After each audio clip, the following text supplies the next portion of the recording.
andro tokoa sisa no isaina dia ho avy ny fetin'ny noely ho avy ihany koa ny fetin'ny farantaona sy ny taom-baovao etsika raha-barotra lehibe efa fanaon'ny mpikarakara iray Madavision ny La Grande Braderie de Madagascar ikarakara etsika naompan'izy ireo amin'izany fankalazana ny fetin'ny noely sy ny farantaona izany ary ny andehany manaraka amin'ity etsika raha-barotra ity.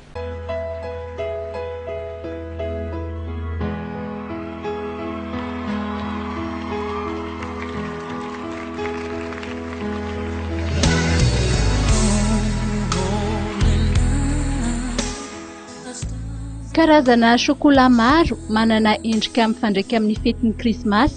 Samy manana ny habeny no arosony chocolaterie Robert ho an'ny mpanjifa amin'izao ankatoky ny fetin'ny Noely izao.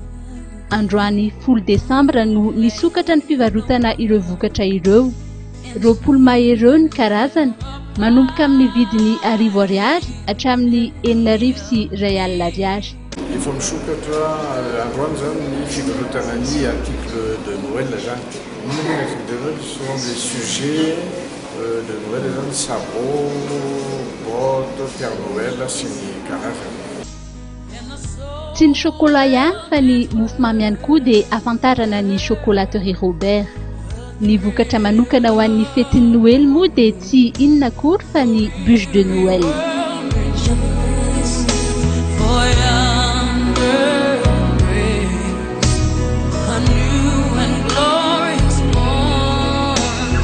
Mandray commande ihany koa zay ny commandana bûche de Noël zany zay misy karazany telo.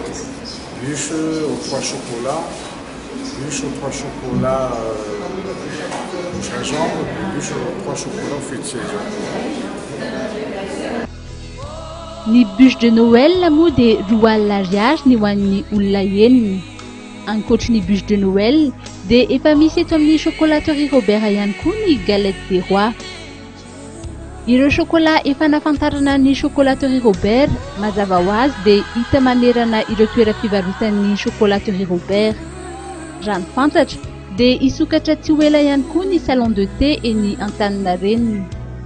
Manantsiro tsy manantsahala raha ny chocolat izay vokarin'ny chocolaterie Robert ary mahasarika ny rehetra.